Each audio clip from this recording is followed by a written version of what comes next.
ئامادەبوانی خۆشەویست هونەرمەندان و شانۆکاران و ڕاگیرانی شاری کەرکووک و کوردستان و عێراق بەگشتی لە پاشەوەی فستیڤاڵی شانۆی خولی هونەرمەندی گەورە جیهاد دڵپاڵ 4 ڕۆژ بەردەوام بوو. تێدا چەندین شاکاری بەپێز لە شانۆ کۆڕ و سیمینار پێشکەش کران و ئەمڕۆ کۆتایی فستیڤاڵە و لە کۆتاڕۆژی چالاکەکانیشیدا چەندین قەڵغان و خەڵات و بڕوانامە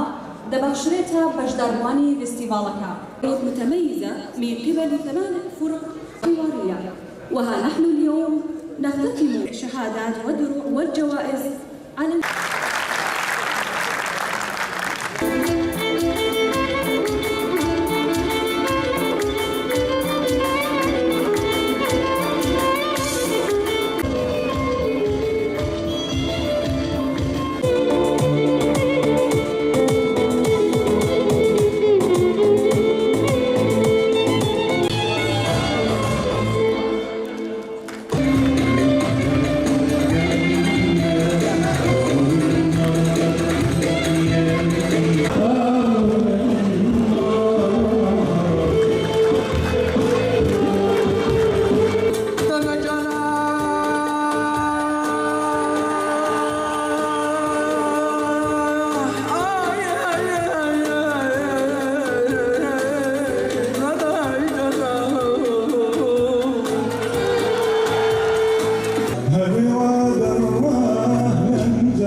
ئەوانەی کە چاوەڕێکن زانین دەرەنجامی ئەم فستیڤاڵە ئەوانەی کە لە شانۆ بەشداریان کردووە گەیشتە چۆ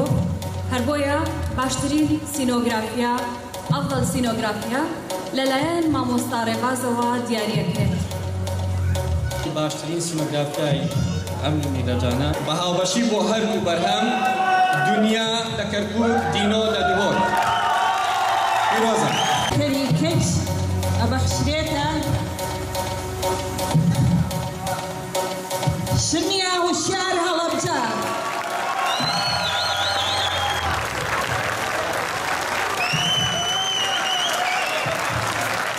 خەڵاتی باشترین ئەکتەری کۆڕ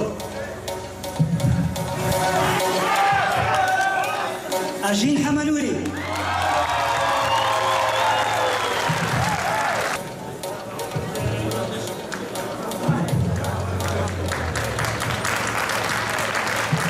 باشترین بەرهەم بۆ شانۆگەریە دینۆ دڵۆت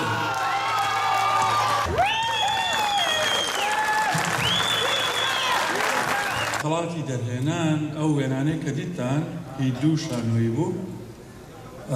بزانم چەند قەلەقەنە حەزەکەم هەردووچیان بێنێت پیرۆزە